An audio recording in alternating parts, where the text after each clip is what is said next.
On this episode of the Carolina Sports Guy, now that Taylor Moton's been signed to a long-term contract, who's next? We're going to look at about 6, 7 players, folks, that I think we can look at as being the next big contract. Some of it is a long-distance measure, probably not. Others, kind of intriguing to look at. Before we get into today's video, make sure you subscribe. It doesn't cost anything. Hit that bell notification, be notified of future videos like this on the Panthers, sometimes the Charlotte Hornets, Carolina Hurricanes, and major pro college sports in the Carolinas. Pound that like button, and also, folks, leave me some comments. I love the interaction. All right, folks, kind of good news. We can rejoice that Taylor Moton has been signed to this long contract. And the thing I started sitting down and looking at, that's great. And we got some cap space money. Do we bring in some free agents? Or could we throw that money at some veterans? Maybe some guys want to stay here to go ahead and eliminate that. And that's kind of what I'd like to do. But I come up with 7 names on this list.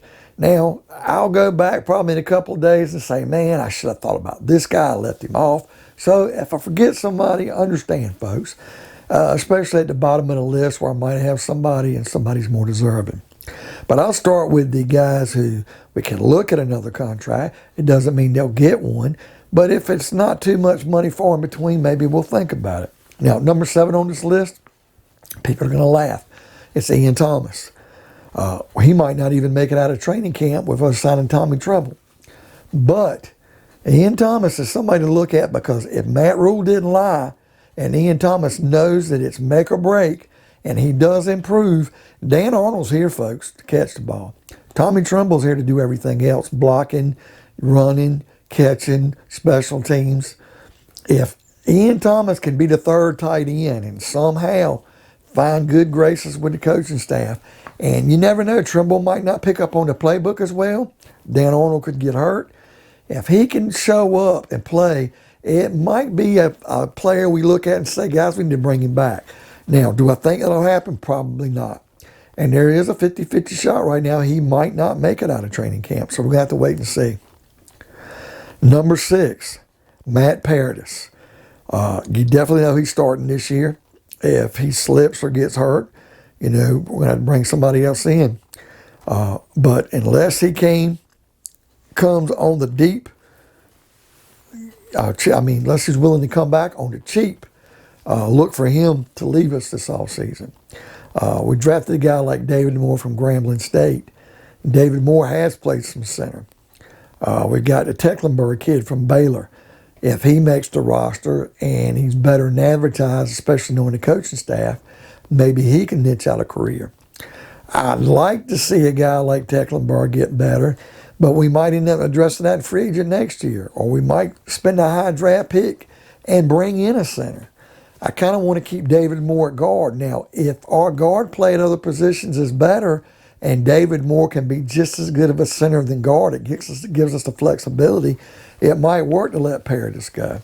So we're going to have to wait to see how this goes. But Paradis, I think we're going to play him through this year, and then I think he's gone. But that's a personal opinion. But like I said, you never know. If we can't find a center and work its way out, could bring back Paradis, but I think it'll be on the cheap.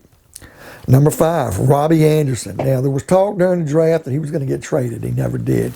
And, of course, Robby Anderson didn't show up during the OTAs early on, and people got worried. But the one thing that doesn't bode well for Robby Anderson is this. We're going to have another guy we talk about on this list, DJ Moore. And, he's going to be more of a valuable price on him, getting him re-signed, than Robby Anderson. Also, in this draft, we even though we lost Curtis Samuel last year, we draft 2 receivers, Terrace Marshall Jr. in the 2nd round from LSU, and I believe in the 5th or 6th round, Shi Smith from South Carolina. And I know Terrace Marshall Jr. they're going to bring around slow because of some injuries. But Shi Smith, they say already, is really lighting it up and looking good. Like I said, DJ Moore is far more valuable. He's irreplaceable, really, and he's younger. But he's going to cost more.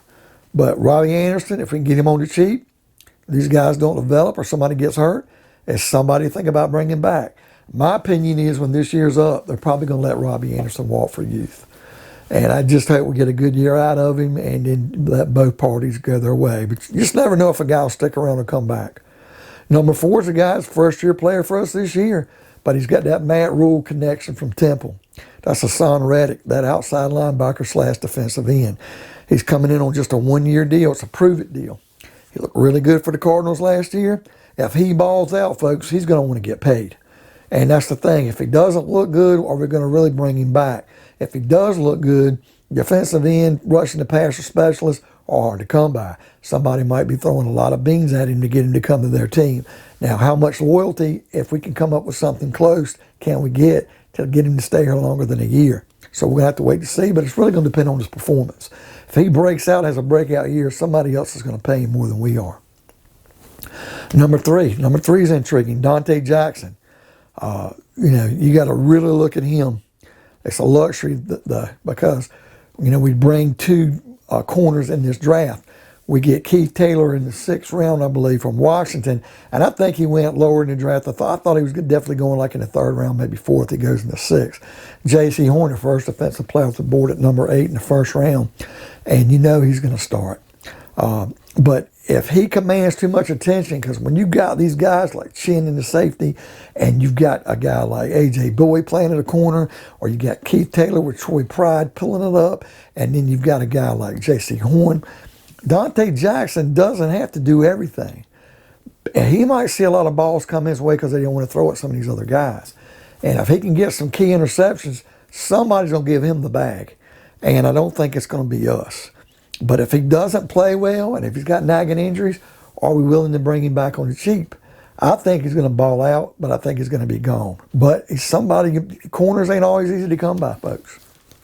Number two is a guy we don't have to worry about a couple of years. But why wait till the last minute? It's Brian Burns, the defensive end from Florida State. Yeah, like I said, he's locked up here for a couple more years, but man, that guy is irreplaceable. And before Hassan Reddick gets paid, I guarantee you they're going to want to they're going to want to pay Brian Burns. And it's just somebody we cannot afford to walk go. And like I said, defensive end pass rushing specialists, folks, they're hard to come by. They're hard to replace. And the number one guy, I think, since Taylor Moton's been signed, that we got to concentrate on is DJ Moore. Because after this year, folks, if we don't get him a contract, we could put a franchise tag on him. He's going to cost some good money. We got to pay him. We got to keep our receivers for a chance here. We let Curtis Samuel walk. And it's understandable. You can't let DJ walk, especially if you lose Samuel this past year. If this ends up being Robby Anderson's last year, we got to keep DJ Moore with these young guys. We just got to do that. So, folks, what do you think of today's video? Who do you think our number one priority is that Taylor Moton's been signed? Who do you think is really not important?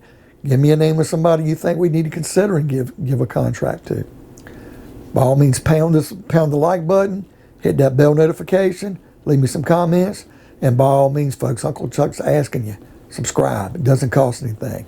And we will see you on another episode of the Carolina Sports Guy.